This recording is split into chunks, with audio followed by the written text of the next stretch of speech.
and welcome back to another episode of 30 credit tips in 30 days. So in the previous video, we went over security freezes and how to place them with the secondary reporting agencies. Now today we're going to discuss why you want to actually place these security freezes with these companies, and we're going to discuss the type of information that each secondary agency houses. The first company that you're going to want to place a freeze with is LexisNexis. Now they house information on real estate, bankruptcies, liens, and insurance for underwriting. The second company that you're going to want to freeze with is CoreLogic.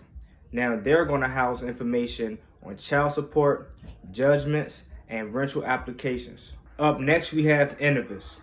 You want to freeze with them because they house information on your payment history, accounts, and mortgages.